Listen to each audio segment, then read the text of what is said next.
Ibu hadirin rahimakumullah, mungkin semuanya sudah tahu tentang Muhammadiyah. Apa sih Muhammadiyah? Apalagi Pak Camat ini sudah sangat rupanya tahu persis tentang Muhammadiyah. Tapi saya ingin mengingatkan kembali, apa sih Muhammadiyah itu? Muhammadiyah itu gerakan dakwah. Gerakan dakwah, gerakan Islam amar ma'ruf nahi mungkar yang bersumber dari Al-Quran dan hadis. Muhammad itu gerakan dakwah, movement. Jadi gerakan. Kalau memahami Al-Quran, kita mengenal Kiai Suja itu dulu Ahmad Dahlan ngajinya itu Ar-Aital. Kalau sekarang anak tidak ngerti Ar-Aital, ngertinya ya surat Al-Ma'un. Tapi dulu ngertinya kan surat Ar-Aital. Bolak-balik. Kiai sudah hafal surat Ar-Aital ladzi yukadzibu biddin fadzalikal ladzi yad'ul yatim. Apakah kamu tahu siapa orang yang mendustakan agama? Dia adalah orang yang menyia-nyiakan anak yatim dan tidak mau memberi makan orang-orang miskin. Itu sudah hafal sampai 1 bulan bolak-balik Ar-Aital saja. Sampai pada protes. Tapi kemudian apa kata Kiai Ahmad Dahlan? Kamu semuanya sudah hafal, tapi kamu belum melaksanakan. Oleh sebab itu sekarang kalau pengen jadi orang yang tidak mau mendustakan agama, maka laksanakan. Sekarang kamu keluar sana, cari orang-orang miskin. Kalau di Banjarraja tadi stunting ya, kebetulan saya juga ikut di itu stunting itu. Cari orang-orang yang miskin, kasih, beri makan. Masukkan bawa masjid, kemudian dimandikan dan sebagainya.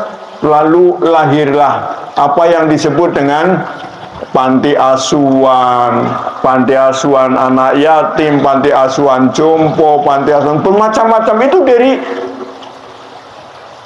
Ar-Aital, dari surat Al-Ma'un tadi.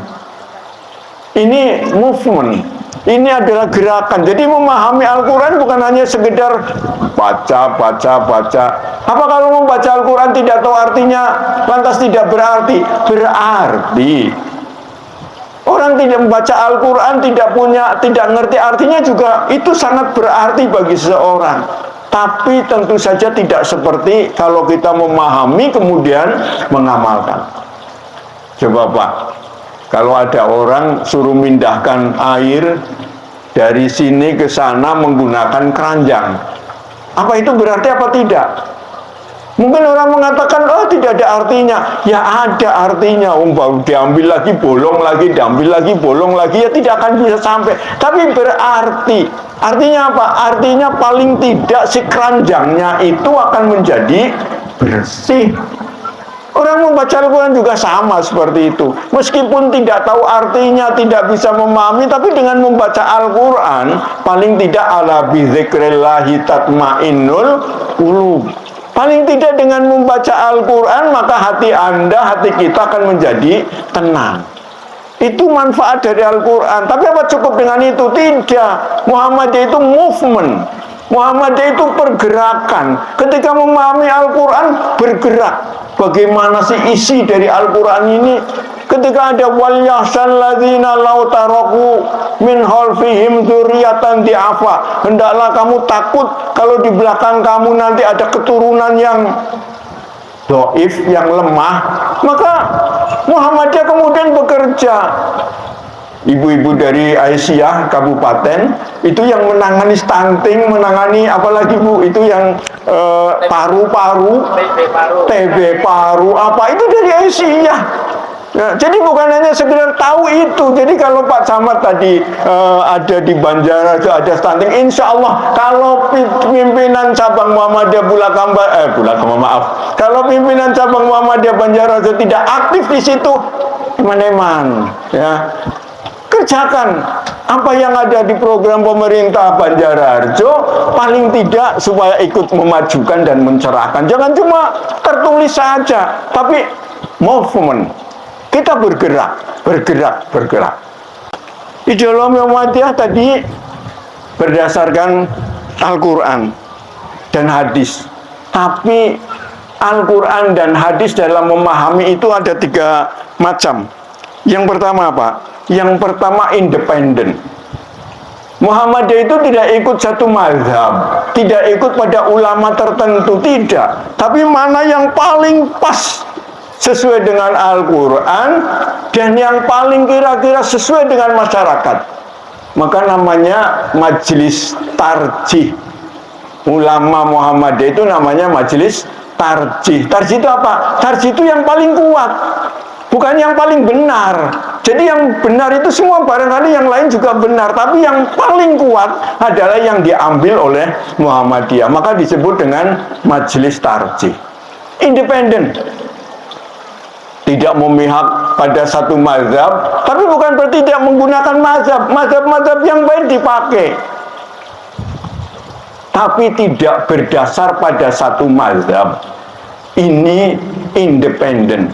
Contohnya, orang kadang mengatakan Muhammadiyah itu banyak mengikuti Ibnu Taimiyah, tapi nyatanya tidak. Apa buktinya? Ibnu Taimiyah itu menganggap bahwa menggunakan hisab, menentukan awal Ramadan, awal bulan, awal Syawal dengan menggunakan hisab, itu Ibnu Taimiyah mengatakan itu adalah bid'ah. Tapi justru Muhammadiyah menggunakan hisab. Kenapa? Karena itu di dalam Al-Quran jelas sekali, dasarnya banyak sekali. Maka Muhammadiyah menggunakan hisab. Ini independen.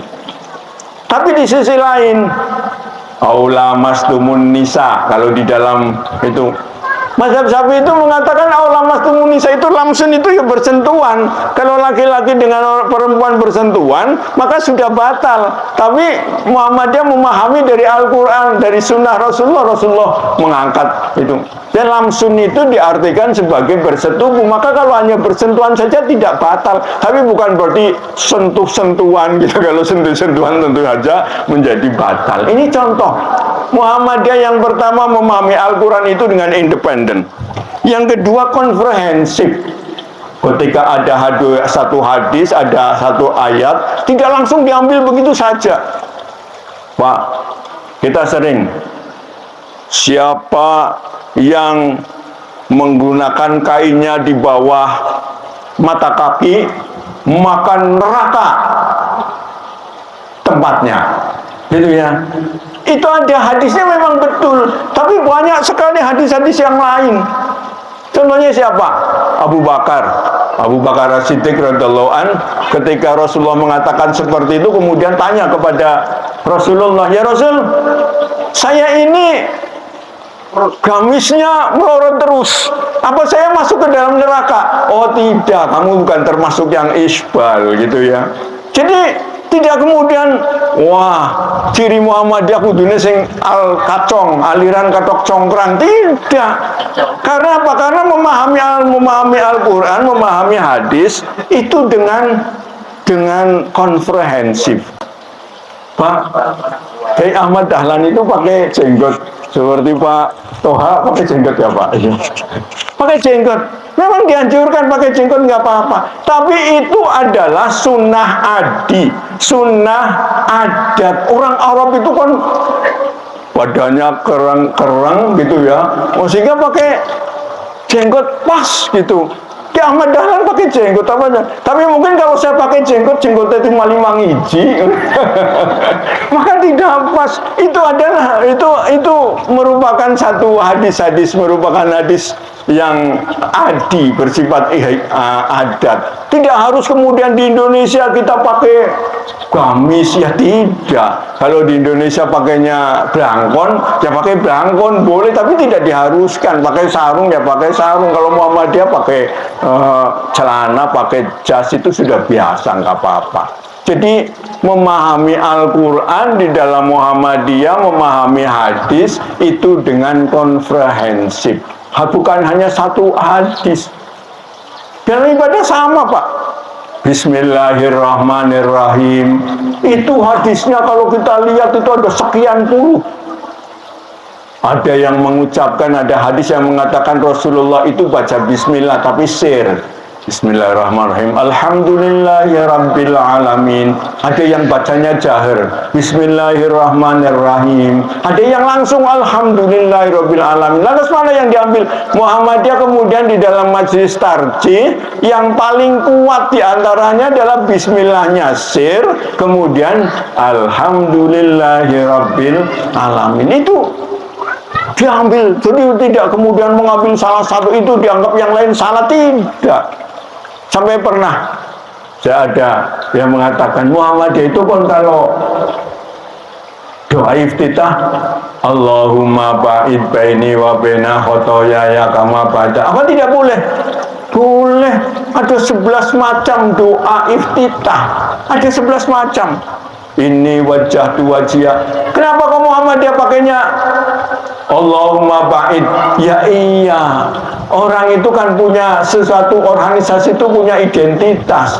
Kalau kemudian mengajarkan 11 macam doa iftitah, kemudian anak yang SD diajarkan 11 doa iftitah, habis belajar berapa tahun?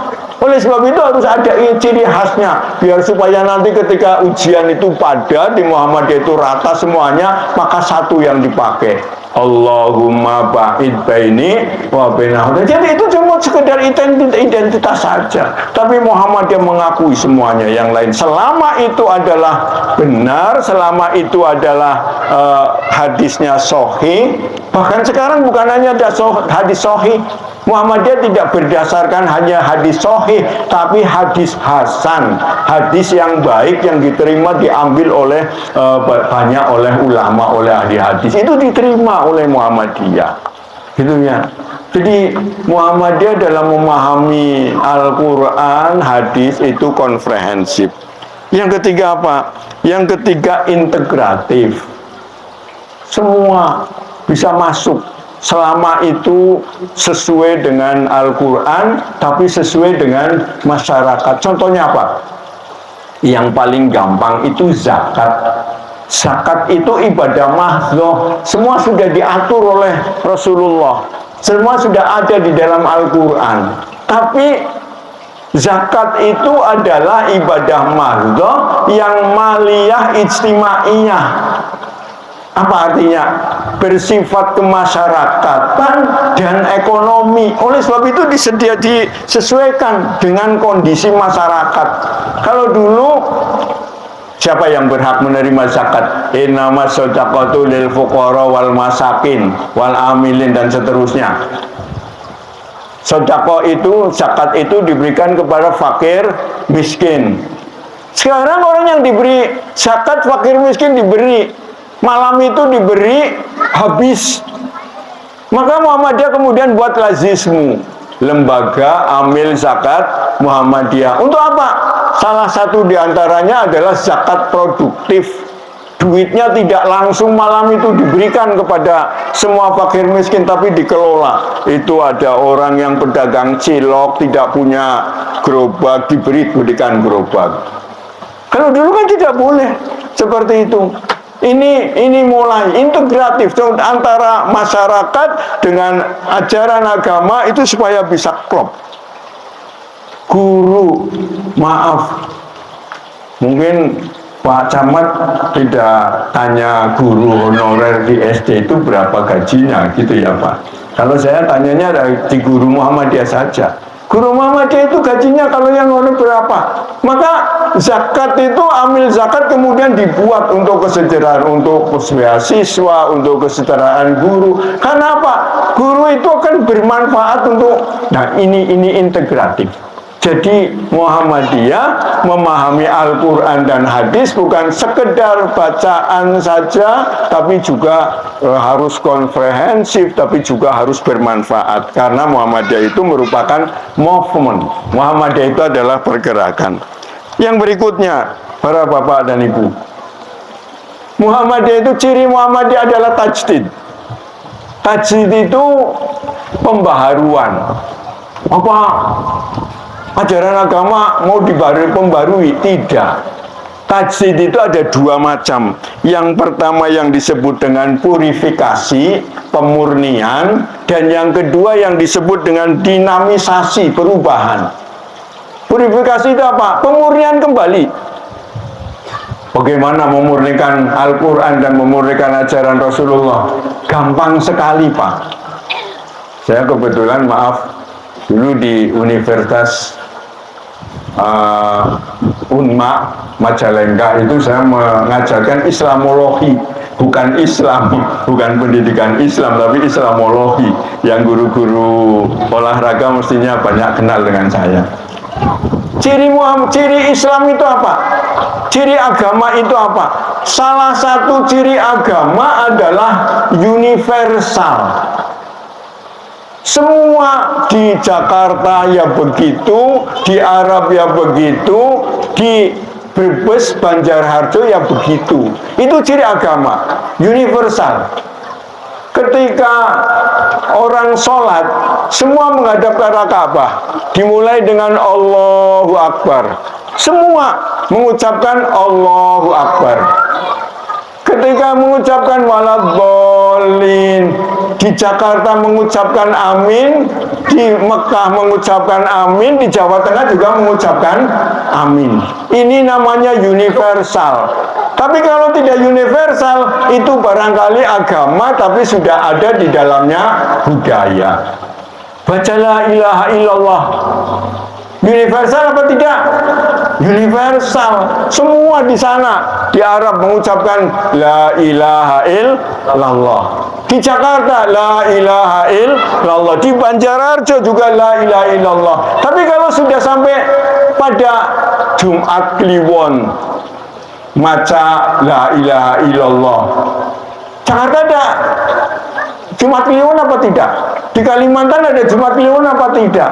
Kalau sudah seperti itu, maka itu namanya budaya, bukan lagi agama.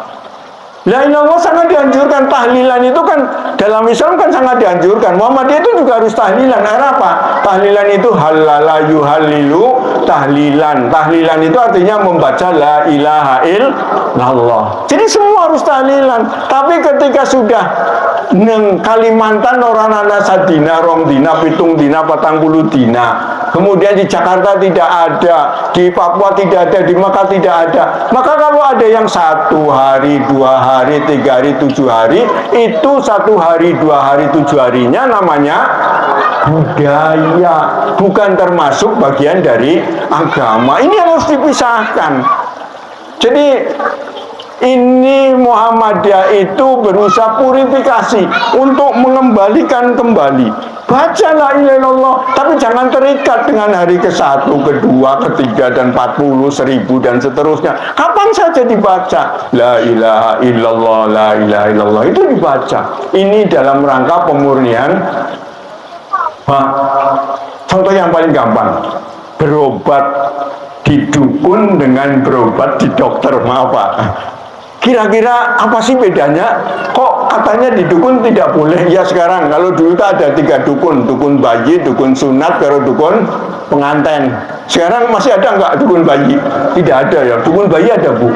Lah kanan dukun tua, nyai-nyai. Sekarang nggak boleh pakai dukun bayi. Bidan saja terima. Kalau tidak ada izin tidak boleh kok. Nggak boleh ya. Dukun apa lagi? Dukun sunat. Sekarang sudah tidak ada dukun sunat, tanahnya itu Pak Toha Mantri ya. Nah, yang ketiga dukun pengantin, masih banyak dukun pengantin sekarang. Apa sih bedanya ketika kita berobat sama dokter dengan dukun? Ada bedanya. Kok tidak boleh pakai dukun? Iya, kalau dokter itu dengan ilmu, ada ilmunya. Oh ini sakit ini, panas ini, gejalanya ini, sakitnya ini. Tapi kalau dokter, kalau dukun, ya nganggo watu, dalai banyu, serok, diminum. Itu pakai ilmu apa tidak? Enggak, bukan di ilmu yang berdasarkan syariat. Maka tidak boleh. Ini dalam ini Muhammadiyah. Ya, jadi Muhammadiyah itu pemurnian, verifikasi untuk memurnikan ajaran agama. Ini kembali kepada namanya tajdid. Yang kedua, dinamisasi. Memahami agama itu juga disesuaikan dengan konteks tadi. Yang diperintahkan itu menutup aurat. Maka boleh pakaiannya dengan baju batik dengan baju apa boleh saja.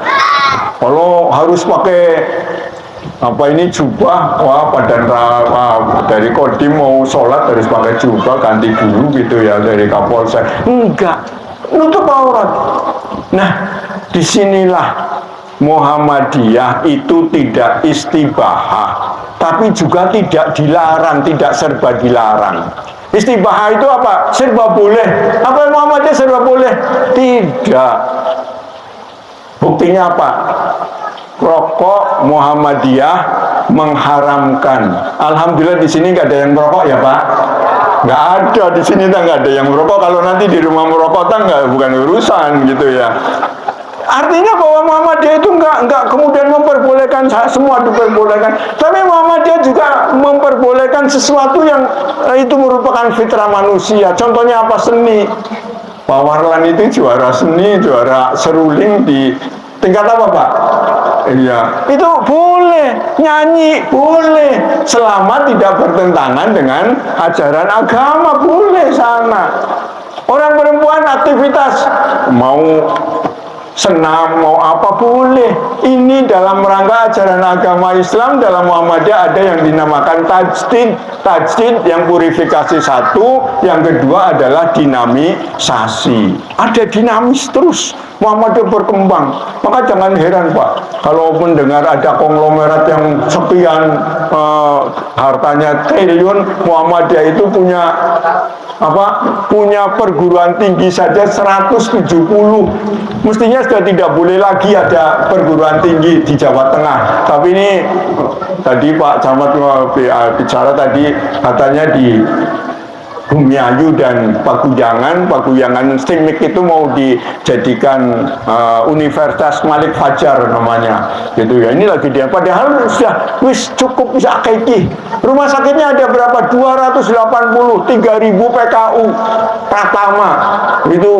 Itu Muhammadiyah begitu hebatnya. Ini karena apa? Karena memahami Al-Quran dengan dinamisasi tadi. Yang ketiga apa? Yang ketiga Muhammadiyah itu dalam memahami Al-Quran, memahami Sunnah itu wasatiyah. Wasatiyah itu wasit. Wasit itu di tengah-tengah. Jadi berada di pertengahan. Apa? Yang pertama adalah tawassut. Tapi juga orang yang masih hidup. Bukan hanya ngurusi saya mati gimana nanti, tapi juga setelah masih hidup itu juga diurusi. Ini antara dunia dan akhirat, antara zikir dan fikir itu imbang, antara lahir dan batin. Jangan hanya makan tok urusan dunia, urusan raga, tapi juga urusan jasmani, tapi juga urusan rohani. Kemudian yang kedua tawazun, seimbang dalam hal apa saja supaya seimbang. Dan yang ketiga adalah adil, yaitu berlaku adil. Ini termasuk ideologi Muhammadiyah. Yang keempat apa? Yang keempat high politik. Muhammadiyah pada tahun 2004 ini ada apa Pak? Pesta demokrasi. Muhammadiyah ikut siapa? Muhammadiyah tidak ikut siapa-siapa. Karena pendidikan, karena kekuasaan itu begitu pentingnya.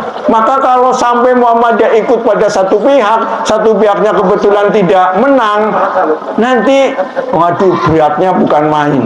Karena kekuasaan itu penting sekali. Jadi waktu di Jakarta ada keramat tunggak.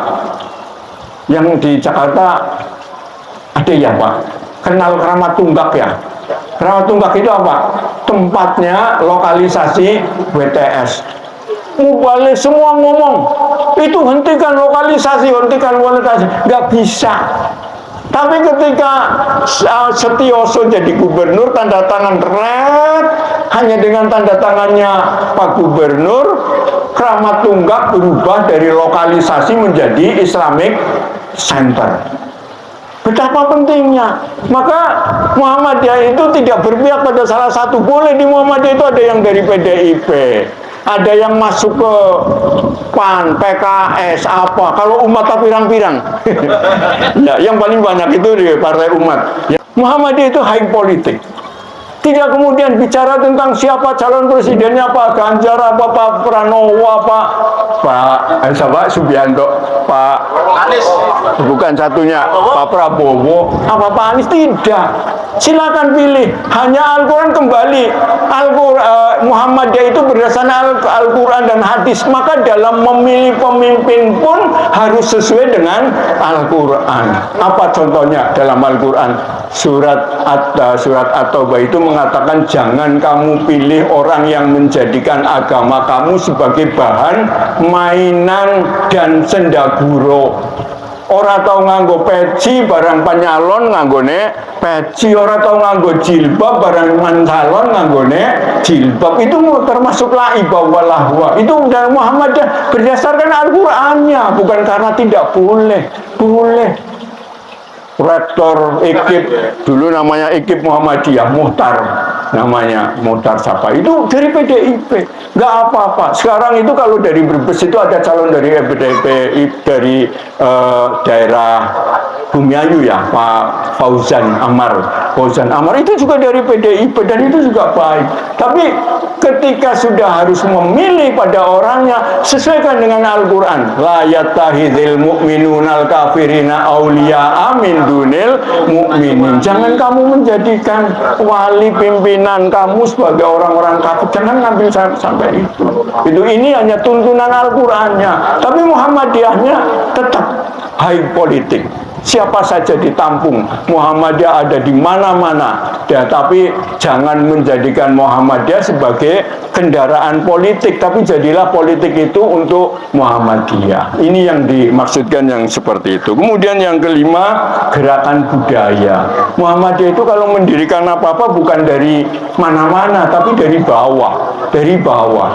Jadi tidak ada sekolah kemudian milik pimpinan pusat sana, tidak. Karena apa? Karena mulai yang membuat itu adalah dari daerah.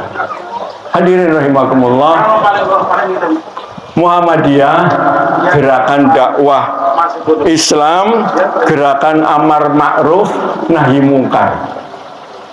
Kenapa penting amar ma'ruf nahi mungkar? Iya, idza qallal ma'ruf sorol mungkar. Kalau ma'ruf itu sudah sedikit, maka jadilah sesuatu itu menjadi mungkar. Apa contohnya? Gampang. Dulu waktu orang tidak banyak yang pakai jilbab, ada orang yang mengatakan, kata WTS loh, orang pakai jilbab disebut WTS. Apa? Jebule WTS ke wanita tahan semuk, gitu ya. Kenapa? Karena ini sedikit, ketika sedikit kebaikan itu sedikit, maka yang sedikit itu akan dianggap sebagai kemungkaran. Pak, saya maaf pernah jadi kepala sekolah gitu ya di SMP 1 Losari. Itu ada orang datang, Pak, saya tidak munafik.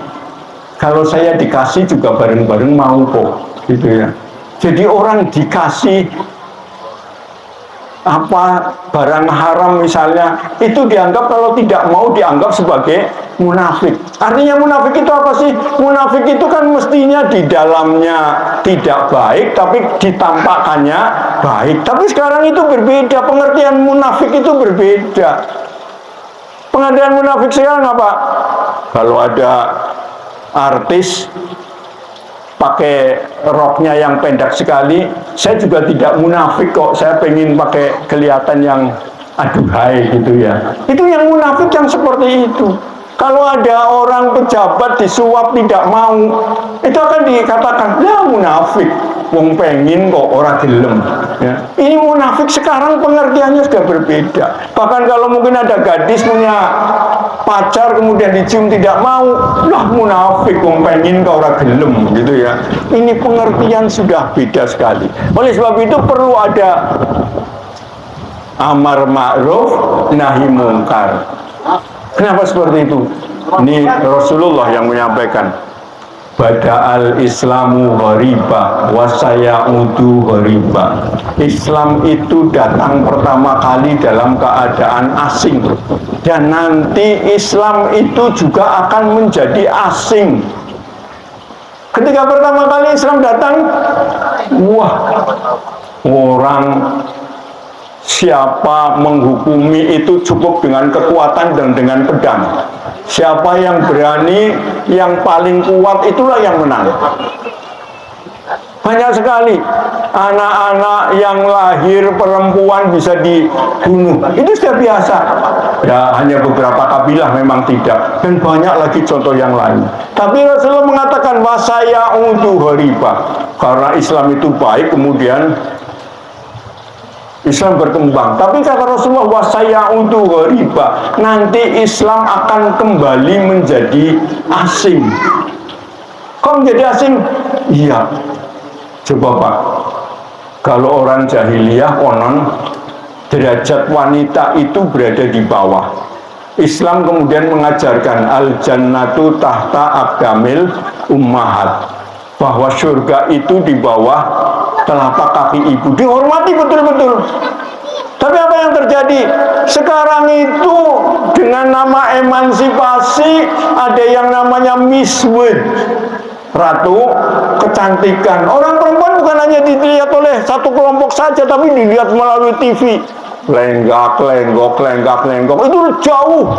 Jahiliyah 14 abad lalu dibanding dengan jahiliyah 21 abad 21 itu jauh lebih berat sekali. Maka wasaya'udu hariba. Contoh yang lain. Nih, kalau dulu membunuh anak itu sudah biasa. Sekarang yang namanya membunuh anak melalui aborsi, maaf ini saya bedakan Pak. Family planning, keluarga berencana, dengan pembunuhan. Kalau family planning, keluarga berencana, itu merencanakan. Lahir satu, saya pengen supaya anak itu bisa sejahtera, menunggu sampai 5 tahun. Tapi tidak dimatikan, ya. Jadi makanya dalam alat kontrasepsi itu, kalau Majelis Ulama mengatakan yang tidak boleh itu tubektomi dan vasektomi. Tapi kalau hanya untuk menjarangkan boleh. 2-5 tahun baru punya anak lagi, 5 tahun punya anak lagi, 5 tahun punya anak lagi, 3. Begitu sudah 3, waduh sudah tua ya, mendingan sudah nanti. Tapi tidak di stop. Ini namanya family plan, ini namanya keluarga berencana. Jadi bukan membunuh anak. Tapi kalau sudah jadi kemudian diaborsi, itu yang disebut dengan membunuh anak. Nah ini sekarang kalau di negara lain, alhamdulillah, insya Allah kalau di Banjarmasin tidak ada orang melakukan aborsi ya Pak, tidak ada. Tapi kalau di daerah-daerah lain kita sering melihat ini aborsi ini terbagian dari jahiliyah model 21. Ini belum lagi yang lain banyak sekali contoh. Dulu orang di saat malam tidur, orang pada tidur nyenyak atau nonton TV, nonton bola, kok ada yang bangun kemudian sholat tahajud. Mungkin orang mengatakan kayak wong aneh itu. Maka Rasulullah mengatakan fatuba lil ghuraba, berbahagialah orang yang aneh. Aneh dalam arti apa? Aneh yang tetap melaksanakan ajaran Al-Quran, ajaran Sunnah Rasulullah dilaksanakan dengan baik, maka itulah orang yang berbahagia. Fatuba lil ghuraba. Al-ghuraba illadzina ya'maluna al-kitab, yang melaksanakan ajaran Al-Quran ketika dalam keadaan orang lain sudah tidak menggunakan lagi. Pak, malam hari di saat orang lain pada tidur kita bangun kemudian kita sholat, orang mungkin akan mengatakan aneh. Di saat ada pejabat yang banyak duit disuap tidak mau, istrinya mungkin akan mengatakan, wah itu suami saya itu suami yang apa, aneh gitu. Oleh sebab itu fatuba lil ghuraba. Maka oleh sebab itu amar ma'ruf nahi mungkar itu perlu ditegakkan. Dulu ahkamul khamsah, Panjenengan ngerti ya, hakamul khamsah itu apa? Hukum yang 5, apa saja? Kalau dalam Islam hukum yang 5, ada wajib, ada haram, ada halal, ada haram, ada yang sunnah, ada yang makruh. Yang kelimanya adalah yang mubah, boleh. Dulu itu hukum ada 5, kalau tidak halal berarti haram, kalau tidak wajib berarti dilarang, kalau sunnah berarti makruh kalau lawannya. Tapi sekarang itu bukan ahkamul khamsah, tapi sekarang menjadi ahkamus sittah, hukum yang ke-6. Apa hukum yang ke-6 sekarang? Lumrah. Ya. Wong lanang, wadon, begini tadi kata apa, yang menjadikan stunting itu karena belum nikah baru urus apa gitu ya. Ini dianggapnya lumrah. Bocah lanang karo wadon jalan-jalan habis sekolah gandengan monine lumrah. Apa-apa sekarang menjadi lumrah. Oleh sebab itu perlu ada amar ma'ruf nahi mungkar. Kalau Muhammadiyah yang sering disebut sebagai ayatnya 104 surat Ali Imran, wal takum minkum ummatu yad'una ilal khair wa ya'muruna bil ma'ruf wa yanhauna 'anil mungkar. Hendaklah ada orang yang mau memerintah, mengajak kepada yang ma'ruf dan melarang kepada yang mengajak pada yang mungkar, dan mengajak kepada yang ma'ruf dan melarang kepada yang mungkar. Muhammadiyah melaksanakan ini. Muhammadiyah yad'una ilal khair, mengajak kepada yang khair, wa ya'muruna bil ma'ruf, menyuruh kepada yang ma'ruf. Apa sih bedanya khair dengan ma'ruf? Khair itu adalah kebaikan yang berdasarkan pada Al-Quran dan hadis. Itu adalah al-khair. Salat itu al-khair, puasa itu al-khair. Ini tidak bisa dengan perintah, tapi dengan mengajak, dengan dakwah. Ada orang yang sholat, wah, orang sholat penjara, tidak ada. Nah, orang sholat tidak bisa dipenjara, tidak melakukan puasa, tidak mengerjakan puasa, tidak bisa dipenjara, karena itu adalah al-khair, tidak bisa. Maka hanya mengajak. Bagaimana? Maka mengajak itu yad'un, mengajak dakwah, itu semua orang wajib untuk berdakwah, termasuk panjenengan semua. Bagaimana caranya? Kalau rumah makan berdakwah tidak bisa dengan menggunakan dalil, cukup pakai ini tulisan, sebelum makan bacalah Bismillahirrahmanirrahim. Itu dakwah. Nah, jadi itu dakwah. Ketika mau berangkat tulisi Bismillahirrahmanirrahim. Itu dakwah. Jadi dakwah itu semua wajib berdakwah, siapapun. Tapi kalau tabligh mubaligh itu harus ada ilmunya. Tapi kalau dakwah semua bisa untuk berdakwah. Lah ma'ruf itu apa? Ma'ruf itu sesuatu yang baik, yang menurut akal manusia, menurut masyarakat dianggap baik dan tidak bertentangan dengan Al-Quran maupun Sunnah, itu disebut dengan ma'ruf. Maka ini perlu ada perintah. Contohnya apa? Wah, kalau panjenengan di Arab sana, kalau naik mobil itu tidak kiri kalau mau berhenti. Kenapa? Karena di sana sebelah kanan. Tapi sekarang kalau di Indonesia, panjenengan naik motor, oh ini tidak syar'i, saya boleh saja naik motor sebelah kanan. Apa yang terjadi? Tabrak. Ya. Kalau ada lampu merah, hijau, kuning, wah, itu tidak syar'i. Gak apa-apa, ada lampu merah, berantas saja sana langsung. Kira-kira gimana? Tabrakan. Maka polisi bisa dengan ma'ruf, dengan ya'muruna, dengan perintah, kamu tak tilang, gitu ya. Jadi hukum dalam Islam itu bukan hanya sekedar ma'ruf saja, ada yang bukan hanya sekedar yang syar'i saja, tapi ada yang ma'ruf.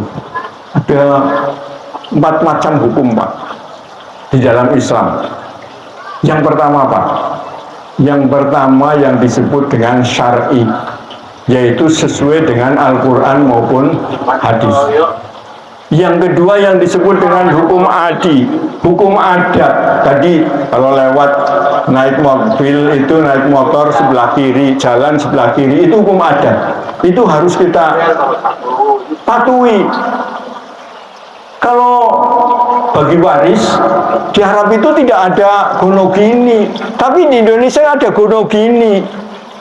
Ada yang meninggal kemudian bagi dua dulu, suami separuh, istri separuh, baru yang separuhnya dibagi. Itu namanya harta gonogini. Syariat tidak ada. Kenapa di Indonesia boleh pakai gonogini? Iya, wong sekarang kalau di Indonesia waktu kawin, waktu nikah itu maharnya berapa? Maharnya cukup bimaria bi alfi rupiah. Maharnya cukup dengan 1.000 rupiah, cukup itu. Tapi kalau di Arab sana namanya mahar itu kayak membeli dengan berapa barang.